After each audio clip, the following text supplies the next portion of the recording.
Bonjour à tous et bienvenue, vous regardez l'autre direct et aujourd'hui nous sommes en compagnie d'Eliott Aubin, bonjour. Bonjour. Alors vous êtes candidat de la France Insoumise aux législatives sur la première circonscription du Rhône. On va tout d'abord parler du contexte national de cette élection totalement imprévisible. On avait longtemps imaginé qu'il pourrait y avoir une alliance entre Hamon et Mélenchon. Ça c'est fini, ça appartient au passé. La page est définitivement tournée. Je crois qu'effectivement, comme vous l'avez dit, on est dans une élection qui est imprévisible. Nous, on a fait le pari de la cohérence. La cohérence du programme, la cohérence de notre constance politique depuis un certain nombre d'années, avec une méthode qui a été celle de la mise en place de l'avenir en commun, avec des contributions citoyennes, etc. Et, euh, et je crois que cette cohérence, aujourd'hui, elle paye sur le terrain. Après, par rapport une éventuelle alliance avec Benoît Hamon, je crois qu'on a posé les conditions de cette alliance. C'était clair, c'était légitime. À savoir que comment peut-on abroger la loi El Khomri avec une alliance avec une députée qui s'appelle Madame El Khomri.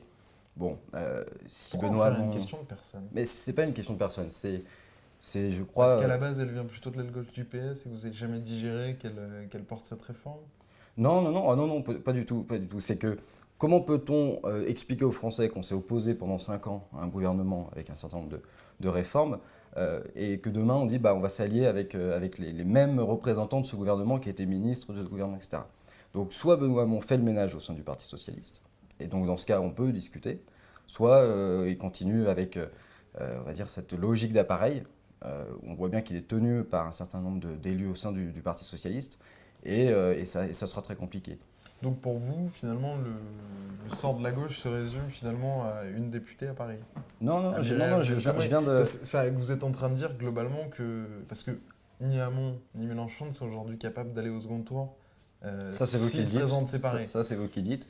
Les médias Nous, les expliquaient, sondages... voilà, les médias expliquaient à quel point Hillary Clinton allait gagner aux États-Unis, à quel point le Brexit était un fantasme.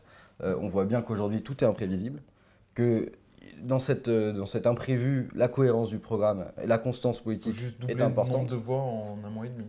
Ça, honnêtement, on verra au sort du premier tour. Moi, ce que je vois, c'est que sur le terrain, il y a une vraie soif aujourd'hui de changement politique qui passe à la fois par la planification écologique. Il y a ce besoin-là, il y a cette conscience écologique qui est forte auprès Qui est des fort chez citoyens. Benoît Hamon aussi. Peut-être, mais tant mieux, en fait, tant mieux que la bataille des idées aujourd'hui soit dominée Mais par les les thèmes idées, qu'on le a but du décidé de jeu, mettre c'est en pas de avant. les faire gagner.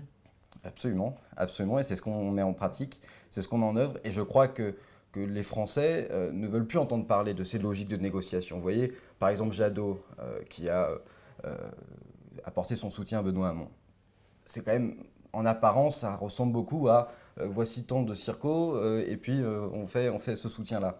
Euh, je crois qu'il n'y a pas eu de discussion programmatique avec Jadot. Donc ce genre de logique d'appareil, on n'en veut plus. C'est aussi pour ça qu'on a mis en place ce mouvement de la France Insoumise, parce qu'il y a un mouvement qui n'est pas un parti politique, auquel on n'adhère pas, dans lequel on peut contribuer, et c'est en phase aussi avec l'attente des citoyens actuellement. Et pour l'instant, ça fait globalement le jeu de Macron. Le fait que la gauche ait du mal à fabriquer le candidat unique et le programme commun.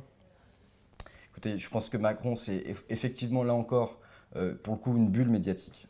Je suis persuadé que les gens sont très critiques vis-à-vis de Macron, puisqu'on voit bien qu'il n'y a rien. Moi, j'avais écouté son meeting à Lyon pour Lyon Capital. Pendant 1 heure et demie, il n'y a eu aucune proposition programmatique. On était dans des grandes phrases. On a besoin aujourd'hui Il de y a un savoir programme qui est concrètement. venu depuis. Après, c'est le programme qu'on connaît, quoi. C'est la loi Macron, c'est l'ubérisation de la société, c'est l'herbinalisation des logements, etc. Euh, je pense qu'on a construit quelque chose avec la France Insoumise.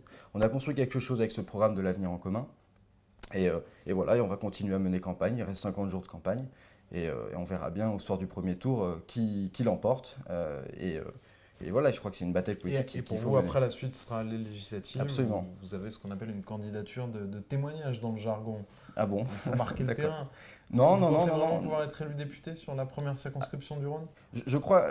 Non, je- si j'ai décidé de me présenter sur cette circonscription, c'est en partie parce qu'il y avait une absence de figure de gauche.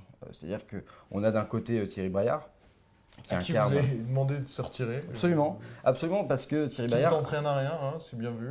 Non, mais il incarne le bilan gouvernemental, l'impasse du quinquennat. On a bien vu que François Hollande, le 1er décembre, a dit « Bon, je prends acte de mon bilan, je me représente pas ». Thierry Braillard, dans la foulée, a dit « Bravo, c'est digne d'un homme d'État ». Eh bien, soyez digne d'un homme d'État, monsieur Braillard. Prenez acte de l'impasse de votre quinquennat et retirez-vous. C'est cette logique-là que j'ai voulu montrer. C'est que le bilan n'est pas bon et qu'aujourd'hui, il y a ce besoin de renouvellement politique, d'une jeunesse qui est capable de prendre ses responsabilités. Et c'est ce que je veux incarner dans cette campagne. Et puis d'autre part, on a Anne Lorne, qui elle est la droite conservatrice, traditionnelle, qui se radicalise sur un certain nombre de points. Et donc, cette bataille politique est à mener dans cette circonscription, et c'est pour ça que je suis là, dans cette circonscription, c'est pour prendre part à cette bataille-là. Et on la suivra sur lyoncapital.fr. On arrive à la fin de cet entretien. Et vous êtes aussi l'auteur d'un livre qui s'appelle La Colline Insoumise. Vous revenez sur vos premiers mois d'exercice de la fonction d'élu. Donc c'est à lire aux éditions Le Prince. Merci à tous de nous avoir suivis et bonne journée. Au revoir.